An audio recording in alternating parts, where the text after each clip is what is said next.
Dominus vobiscum. Sequentia Sancti Evangelii secundum Lucam. En ce temps-là, Jésus était allé prendre son repas un jour de sabbat chez l'un des chefs des pharisiens, et ceux-ci l'observaient. Or, voici qu'il y avait devant lui un hydropique. Jésus, prenant la parole, dit au docteur de la loi et aux pharisiens: « Est-il permis de guérir le jour du sabbat ?» Mais ils gardèrent le silence. Jésus, prenant le malade, le guérit et le renvoya, et il leur dit: « Lequel de vous, si son âne ou son bœuf tombe dans un puits, ne le retire aussitôt le jour du sabbat ?» Et ils ne pouvaient rien répondre à cela. Il disait encore une parabole aux invités en remarquant comment ils choisissaient les premières places.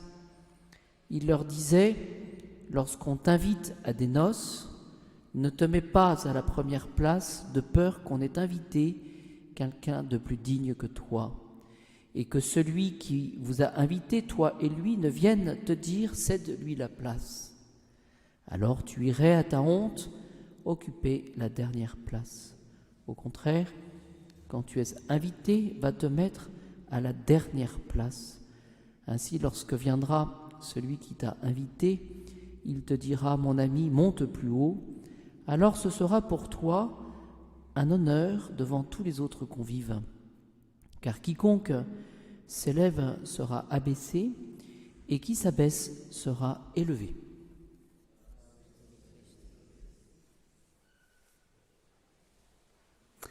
Je voudrais ce soir m'arrêter sur la deuxième parabole, cette parabole des invités qui choisissent la première place, en vous livrant quelques réflexions pour nous aider. Nous la connaissons bien, cette parabole. Et ce qui est intéressant, me semble-t-il, c'est le rapport que nous aurons vis-à-vis du bon Dieu, vis-à-vis du Seigneur, vis-à-vis du prochain aussi. Et comment tout cela va s'articuler pour, je dirais, conditionner, pour avoir pour conséquence finalement une attitude vraiment chrétienne. Alors, le but de la parabole, évidemment, c'est de comprendre ce qu'est la véritable humilité et comment la vivre finalement. La conclusion va nous éclairer pour cela. Quiconque s'élève sera abaissé, et qui s'abaisse sera élevé. Et la question qu'on peut se poser, mais qui va pouvoir justement nous élever et nous abaisser? Quiconque s'élève sera abaissé, et qui s'abaisse sera élevé. Voilà. Qui va déterminer finalement qui sera à l'origine de ce changement? C'est le Seigneur, c'est le bon Dieu. C'est ça qu'il faut comprendre. Et en fonction de la place que nous aurons choisie, finalement, ce qu'il faut comprendre, c'est que c'est le Seigneur qui va rétribuer. C'est lui, finalement, qui nous mettra à notre juste place. Non pas nous-mêmes, mais le Seigneur. Première considération, il ne s'agit pas simplement d'une leçon de politesse et de modestie. Ça, c'est la première chose. Ensuite, ce qu'on peut dire, c'est que tous, d'une manière ou d'une autre, les hommes, nous recherchons la première place. Et ce qu'il faut considérer aussi, je pense qu'il y a deux choses, que nous pouvons, par rapport à notre attitude, que nous pouvons affiner. C'est tout d'abord notre relation à Dieu. Oui, ça, c'est la première chose. Comment vivre, comment améliorer notre relation à Dieu. Oui.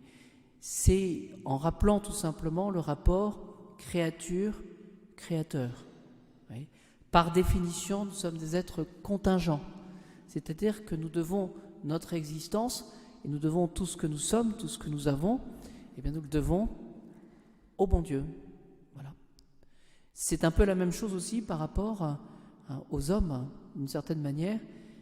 Nous recevons Et saint Thomas le dit souvent, cela, nous recevons des autres, et en particulier de nos parents. Et c'est ce qu'il dit lorsqu'il évoque la piété filiale. Et la piété filiale se justifie par le don de la vie ou la transmission de la vie, d'une part, et aussi la transmission, dit saint Thomas, de l'éducation.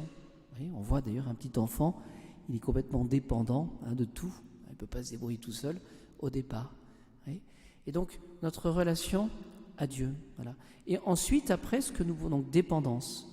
Et ensuite, vis-à-vis du prochain, eh bien, nous pouvons prendre ce que dit saint Paul dans sa lettre aux Philippiens, au chapitre 2, verset 3.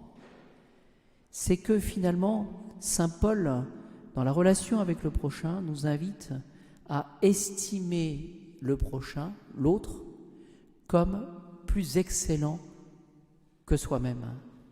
Voilà. C'est-à-dire que finalement, en résumé, et je termine par cela, il s'agit de s'humilier devant Dieu en reconnaissant notre dépendance, et il s'agit aussi de considérer le prochain comme étant supérieur à nous-mêmes. Et on peut, d'une certaine manière, le vivre cela et le pratiquer quotidiennement, et cela conditionnera finalement notre regard par rapport au prochain et notre position aussi par rapport au prochain. Vous voyez, celui qui juge, celui qui conclut hâtivement, voilà, qu'est-ce qu'il fait finalement ? Il s'estime supérieur à l'autre. Et c'est ça qu'il faut comprendre. Alors demandons, avec cet évangile, de bien vivre finalement ces deux règles vis-à-vis du Seigneur et vis-à-vis du prochain. Et c'est ainsi que nous serons véritablement humbles, et c'est ainsi, à notre place donc, et c'est ainsi que le Seigneur rétribuera chacun de nous.